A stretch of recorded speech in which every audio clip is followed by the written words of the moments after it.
Yeah. So like it was. You know, Isabel's not that nice. Yeah, Isabel's not. Oh, Graham's not. Okay. All right.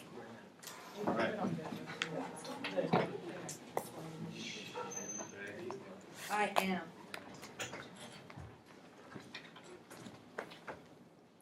Alright, being the beautiful Cal Poly people that you are, I feel that I could expect some decency of you, that you do have some loving of animals. And if you're anything like me, you've been fascinated by the great variation of species that roam our planet.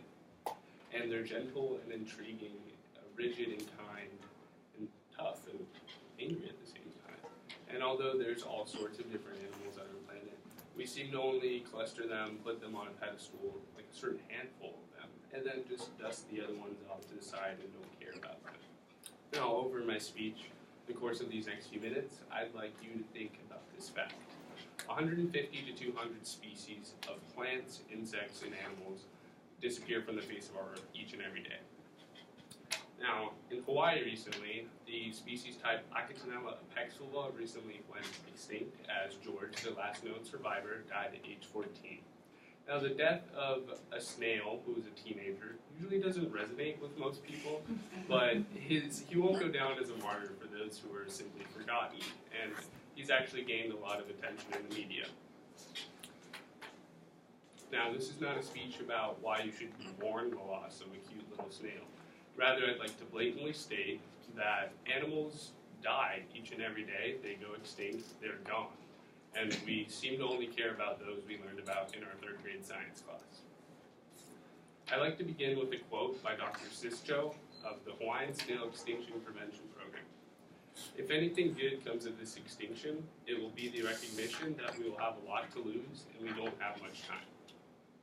Species like George's don't seem to provide a lot for their ecosystems, but they do play a role, like all of us, as they help plant matter decompose and do eat fungi off of the leaves of trees, thus preventing them from contracting diseases.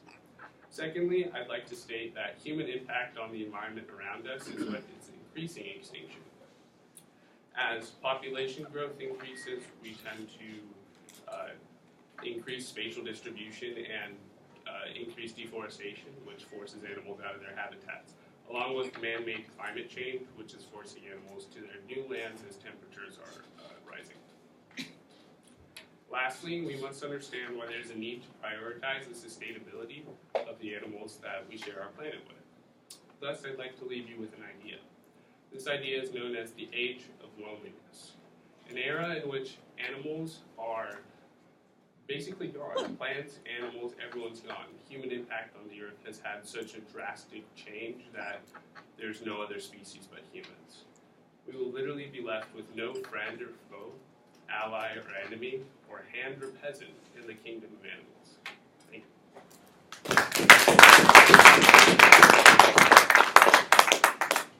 Amelia. Definitely look to this side.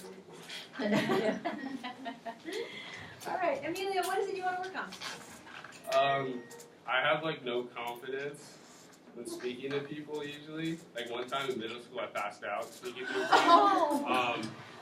But also I feel like I tend to have a pretty monotone voice, so I kind of wanted to work on that.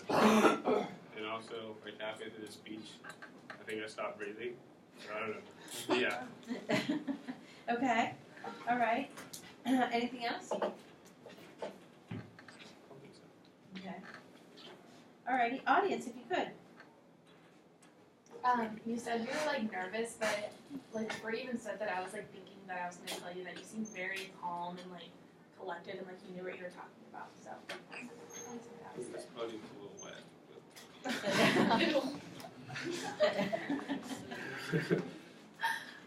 I thought you had really good hand gestures, and I thought they kind of engaged the audience in your speech. Calling us all beautiful in the first sentence kind of helped. I think your ending was really good because it was kind of dramatic, but it definitely captured my attention. You repeated a lot of, like, for your ending, you repeated a lot of, like, negative terms and really emphasizing how we're getting this, like, point of no return almost. And so that really drove your point home, and that repetition really helps.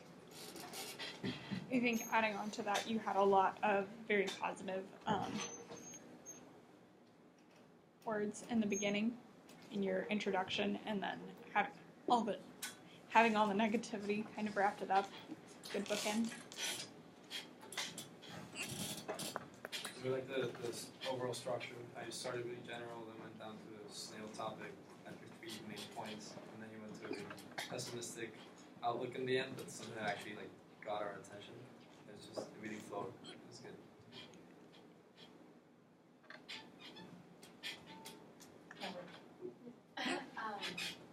And we commented on like other people earlier that when they looked down at their note cards, they would continue talking. And I noticed that you distinctly didn't do that. You would like take your time, and if you needed to read your note cards, you would, and then you would continue on. And I think that was really strong. Just being able to know that you had the time, having the confidence in what you were saying to like take a moment to collect yourself, and like carry on. So I thought that was good. I think that went a lot faster than we practiced.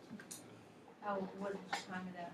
Like 250 You were at, no, actually, 2:58. for this? Yeah. Oh, okay. I just felt that. It always does, yeah. Okay. Amelia, for me, your introduction was just really eloquently stated to kind of get us engaged in listening into your speech. Which part? Which part? Kind of the whole thing. Okay, because I made half of that up right now. Really? I didn't want to call any of you beautiful. Well, there was something about it.